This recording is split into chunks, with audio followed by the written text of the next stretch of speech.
বর্তমান সমাজে আমরা প্রায় সময় দেখি যে পার্সোনাল পিক, পার্সোনাল ভিডিওগুলো বিভিন্ন জায়গায় ছড়িয়ে দিচ্ছে অনলাইনের মাধ্যমে। যদি এই ধরনের ঘটনা আপনার সাথে হয় তখন আপনি আইনগতভাবে কি ব্যবস্থা নেবেন, কোথা থেকে ব্যবস্থা নেবেন এবং কোন কোন পদ্ধতি গ্রহণ করবেন এই ভিডিও বা অডিও বা এই পিকগুলো থেকে বাঁচার জন্য? প্রথমত কয়েকটা ঘটনা বলছি। আমারই কয়েকটা ক্লায়েন্ট, তারা বয়ফ্রেন্ড গার্লফ্রেন্ড ছিল, পরবর্তীতে ব্রেকআপ হয়ে যায়। তখন পার্সোনাল কিছু পিক মেয়েটার থেকে যায় বয়ফ্রেন্ডের কাছে। তখন এই ছেলেটাই কিছু পার্সোনাল পিক দেখিয়ে ভয় দেখাচ্ছে যে তোমার পরিবারের কাছে ছড়িয়ে দিব। সেকেন্ডলি, হাজব্যান্ড ওয়াইফ থাকে, যখন সংসারটা ভেঙে যায় তখন হাজব্যান্ড ওয়াইফ থাকাকালীন যে পার্সোনাল পিকগুলো থাকে সেই ছবিগুলো কিন্তু হাজব্যান্ড প্রায় সময়ই তাকে ব্ল্যাকমেল করে যে এইগুলো আমি ছড়িয়ে দিব। তখন কিন্তু স্ত্রী প্রায় সময় কিন্তু ডিপ্রেসডে চলে যায়। সে এই ধরনের প্রবলেমগুলো কিন্তু বর্তমানে বাংলাদেশে অনেক হচ্ছে।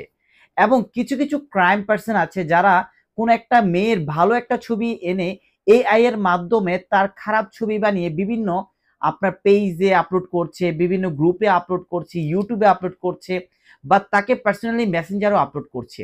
এই প্রবলেমগুলো থেকে উদ্ধার হবেন কিভাবে? বিকজ বর্তমানে বাংলাদেশে এই প্রবলেমগুলো অনেক বেশি হয়ে যাচ্ছে।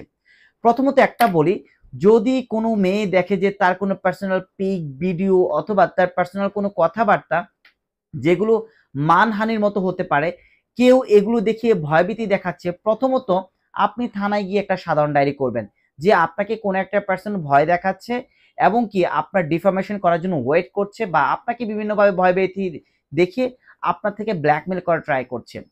সেকেন্ডলি, আপনি থানার যে জিডিটা করেছেন এই জিডিটা নিয়ে অবশ্যই সিআইডি অফিসে যাবেন, বিকজ এই যে পার্সোনাল পিকগুলো ছড়িয়ে দিবে এই তদন্তটা কোনোভাবেই কিন্তু থানা করতে পারে না, এটা একমাত্র সিআইডি ডিপার্টমেন্ট করতে পারে। সো এই জিডিটা নিয়ে অবশ্যই আপনি সাইবার ইউনিটে যাবেন।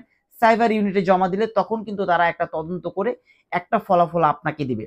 ধরে নিলাম আপনি জিডিও করেছেন, সাইবার ডিপার্টমেন্টও জমা দিয়েছেন, কিন্তু আপনি নির্দিষ্ট কোনো সুরাহা পেলেন না, তখন কি করবেন? যদি আপনি দেখেন যে নির্দিষ্ট কোনো সুরাহা পাননি কিন্তু অরিজিনালি এই ধরনের ক্রাইম হয়ে যাচ্ছে, সেই ক্ষেত্রে প্রতিটা ডিভিশনে একটা করে সাইবার ট্রাইব্যুনাল কোর্ট আছে। এই সাইবার ট্রাইব্যুনাল কোর্টে কিন্তু অবশ্যই গিয়ে আপনি মামলা করতে পারবেন, তবে অবশ্যই আপনি একা গিয়ে কিন্তু মামলা করতে পারবেন না। সেই ক্ষেত্রে অবশ্যই একটা আইনজীবী শরণাপন্ন হতে হবে, অবশ্যই বিশ্বাসী আইনজীবী শরণাপন্ন হতে হবে। সেই বিশ্বাসী আইনজীবী কিন্তু আপনার অপরাধগুলো দেখে সেই ক্ষেত্রে কিন্তু ফাইলিং করে বিজ্ঞ আদালতে জমা দিবে এবং বিজ্ঞ আদালত আপনার জবানবন্দি শুনে কিন্তু হয়তোবা এফআইআর দিবে অথবা সিআইডি তদন্ত দিবে। সেই ক্ষেত্রে আপনি বলতে পারেন কোর্টে আমি কি কি ডকুমেন্ট দেখাবো। কোর্টে যদি আপনি কখনো মামলা করতে যান তাহলে অবশ্যই যে ব্যক্তি আপনাকে হুমকি দামকি দিচ্ছে সেটা কি হোয়াটসঅ্যাপে দিচ্ছে, নাকি মেসেঞ্জারে দিচ্ছে, নাকি ইউটিউবে দিচ্ছে, নাকি ইমোতে দিচ্ছে, এই এই যে ডিভাইসগুলো, এই ডিভাইসের যে আপনার লিঙ্কগুলো থাকে এই লিঙ্কগুলো কিন্তু অবশ্যই আপনাকে রাখতে হবে, এই লিঙ্কগুলোর ফটোকপিও রাখতে হবে, এই লিঙ্কগুলো কিন্তু মামলায়ও আপনাকে লিখতে হবে। এই লিঙ্কগুলো যখন কোর্টে শো করবেন তখন কোর্ট বুঝবে যে না সত্যিকারিতেই ঘটনা ঘটছে এবং কি আপনার ঘটনার সত্যতা আছে। তখনই কিন্তু বিজ্ঞ আদালত এগুলাকে সিআইডিতে পাঠাবে এবং সিআইডি কিন্তু এটাকে ফরেনসিক করবে যে সত্যিকারিতে কোন ডিভাইস থেকে অপরাধটা হচ্ছে বা কে অপরাধটা করছে।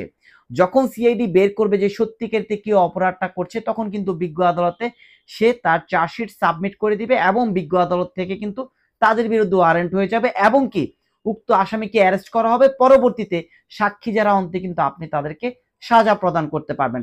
অর্থাৎ যারা এই ধরনের ক্রাইম করছেন আর ভাবছেন আমাকে তো ধরতে পারবে না, আমি তো হ্যাক করেছি, আমি তো হ্যাকার, আমাকে কোনো সময় খুঁজেই পাবে না, আমি কে সেটা তারা জানবেই না, এটা একান্তই ভুল।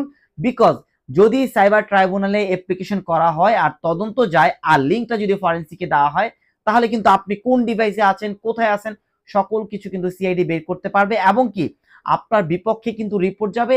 আপনি যেই হন না কেন বিজ্ঞ আদালত কিন্তু আপনাকে ওয়ারেন্ট করবে এবং সাক্ষী যারা পরে কিন্তু আপনার সাজা হবে। সো যারা এই ধরনের অপরাধ করছেন তাদেরকে বলবো এই অপরাধ থেকে বেঁচে থাকুন এবং উক্ত অপরাধ থেকে সরে আসুন। আর যারা ভিক্টিমাইজ হচ্ছেন তাদেরকে বলবো আপনারা ভয় না পেয়ে অতি দ্রুত জানার সাথে সাথে কিন্তু আপনারা আইনগত ব্যবস্থা নেওয়া ট্রাই করুন। তবেই দেখবেন যে আপনি আপনার পার্সোনাল পিক, ভিডিও, অন্য কিছু থেকে আপনি অবশ্যই রেহাই পাবেন।